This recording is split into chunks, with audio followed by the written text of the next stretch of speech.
नमस्ते आप सभी को। मैं रीना ढिल्लों एक बार फिर से स्वागत करती हूँ आपका अपने YouTube चैनल हिंदी विषय श्रृंखला में। तो भाई आज हम बात करने वाले हैं एक ऐसे विषय के बारे में जो बहुत ज़्यादा चर्चा का विषय बना हुआ है, क्योंकि सारे मीडिया रिपोर्टर वाले उनका इंटरव्यू लेना चाहते हैं और ये जानना चाहते हैं कि जहाँ हम अपने घर परिवार वालों से थोड़े दिन भी दूर नहीं रह पाते, वहीं जो एक लड़का है उसने अपना सब कुछ त्याग दिया, माता पिता भाई बहन रिश्तेदार नाते गर्लफ्रेंड, उसने सब कुछ छोड़ दिया। तो ये जानना चाहते हैं कि उन्होंने ऐसा क्यों किया। तो जहां तक मुझे समझ में आया है, उनके जो बचपन की जो जर्नी थी वो सही नहीं थी। माता पिता ने अगर धन संपत्ति जोड़ने के बजाय उनको, उस बच्चे को एक उन्मुक्त वातावरण दिया होता जिसमें वह अपनी बुद्धि का विकास कर पाता, अपने जो व्यक्तित्व का विकास कर पाता, ऐसा उन माता पिता ने नहीं किया, जिसके चलते इस बच्चे के दिमाग में एक गहरी पैठ बैठ गई कि जब पिताजी माताजी को मारते पीटते हैं तो उस टाइम पे मैं कुछ नहीं कर सकता।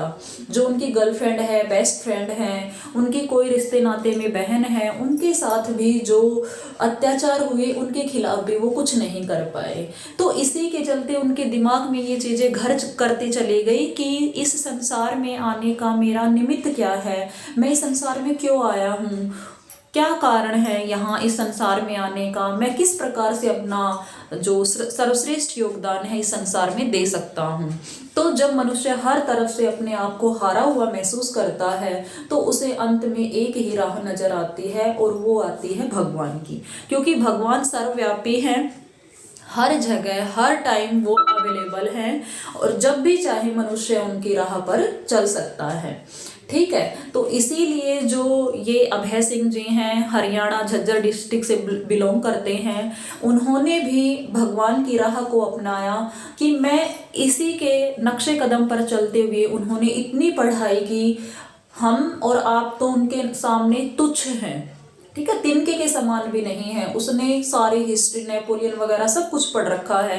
फिजिक्स मैथ, फिजिक्स में उनके 97 नंबर थे 12th में और मैथ में 99 नंबर हैं। एक ब्रिलियंट स्टूडेंट था।